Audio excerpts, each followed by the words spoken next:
So that was Commander Manny Hernandez. He was my first captain I ever had in the military.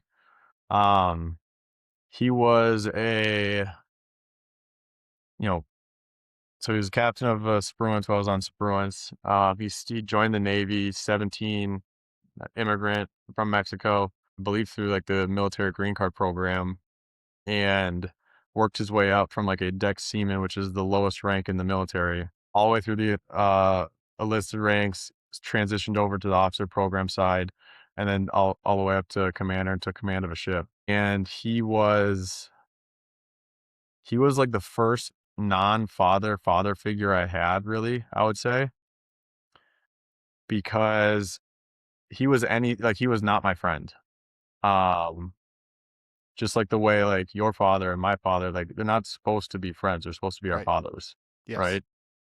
And he saw something in me that I didn't see in myself, and he held me like wildly accountable to everything, every single detail, everything that I put my name on had to be like absolutely perfection, both in terms of like the physical presentation or whatever, if it's a document or a message, or if it's an evolution, how I led my sailors, or like steering the ship, everything. If something was off, I found out immediately and violently. Right. And it wasn't out of arrogance. It was out of the fact he gave a shit about me. And if I wasn't going to hold myself to that standard, which I wasn't, because I didn't think I had it in me, I was comfortable, as everybody tends to be comfortable with whatever status quo is. He forced me to grow. Right. And it was not the leader or the person I asked for, but it was the leader and person I needed at that stage in time, coming out of active duty and leaving home, and or coming into active duty, leaving home, knowing nobody, and just, you're kind of an arrogant college kid on top of the world, think you're hot shit, especially in the professional world. And he wasn't going to have it. And it's funny, like he was one of those leaders where either you would go to war for him or you hated his guts, but it was all based on whether or not you're willing to meet the challenge. Right. And so, granted, a lot of the way he presented it was like pretty abrasive. So some people tend to cower with that type of leadership. But for me and my personality, like I was never one to back down from, that type of fight or challenge. And I didn't really hit me in the face. I pushed through some pretty significant barriers at a very young age and gained a ton of confidence that I never had growing up. I was always very much a people pleaser, go along to get along mentality. I never had enemies because I never stood up for anything. And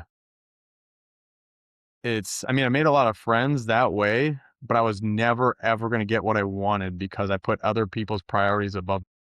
Mhm. And he's the one who literally by force, like ripped it out of me and forced me to hold myself to that standard.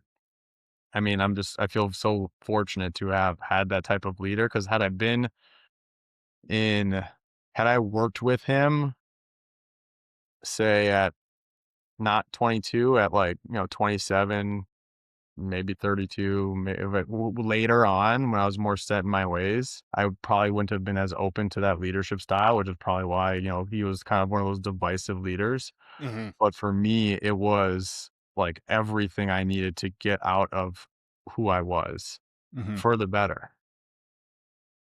Do you feel like And he approached and treated everyone the same, and it was just a matter of how you responded to that? 100%. Okay. 100%. That's why I like, even for people who didn't like him, everybody really respected him because Mhm. he treated everybody the same way. He held everybody to that standard. I definitely was not unique, but the situation was unique for me. But everybody knew if you were going to come to the captain squared away, or like you were going to find out like on the spot immediately, and it was going to be loud.